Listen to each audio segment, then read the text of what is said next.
Hi, everyone. Welcome to Financial Insights. I'm Linda, your accounting coach. So, we are continuing our conversation on five things nonprofit CEOs should know. So, this is day 4, and we're going to talk about tracking reimbursable expenses. How do you do that?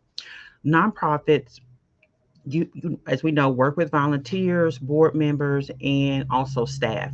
And a lot of times, those individuals have to go purchase things on behalf of the nonprofit. And so it's important to have a system, a policy around how to track reimbursable expenses. So number one, regarding reimbursable expenses, you should have a policy. It doesn't have to be a 5-page, 10-page, 20-pager, but it should be a policy that includes just a couple things. So it should include what is allowable, what expenses are allowable. Number two, what documentation is required. Then also, you want to include spending limits. That should be in your policy. You don't want to volunteer to go out and purchase, $2,000 worth of items and then expect to get reimbursed. So those are a couple things that you want to have in your policy. You also want to have in your policy, I just forgot this, is that you want approval before someone goes makes that purchase. Very important.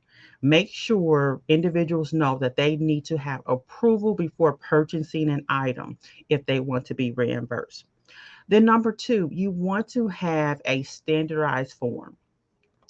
And what I mean by that, a reimbursement form where if an individual is requesting a reimbursement, they go fill that form out.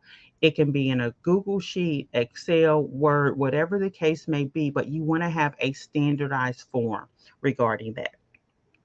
Then, third, you want to collect receipts and documentation. Very important. As you know, I guess the young people say, show me the receipts. And you want to see those receipts. You want to see the order confirmation. If they're ordering from Amazon, you want to see that. Very important. Also, you need to explain to the staff, board members, and volunteers how do they submit. Sometimes this step gets missed. So everyone has the form, they have the documents, but people are usually unclear on how to submit. So you want to be very clear on how someone submits a reimbursement request. So you can set something up where it's a Google form they complete and then they attach their documents.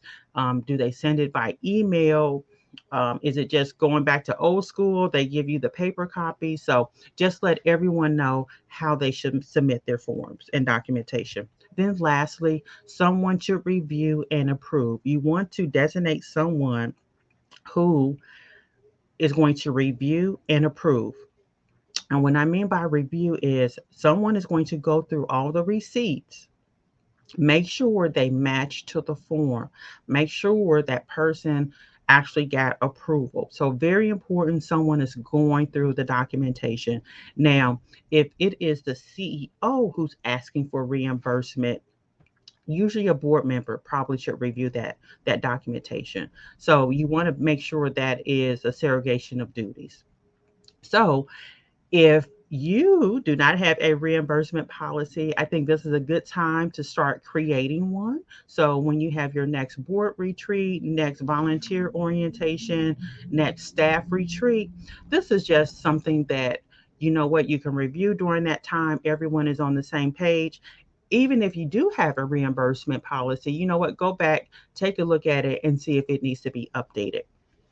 So hopefully you find this information helpful. Make sure you tune in tomorrow for number 5, the number 5 item that nonprofit CEOs should know. Hopefully you enjoyed this series so far. Make sure you share with a fellow nonprofit executive or board member. We'll see you tomorrow. Take care.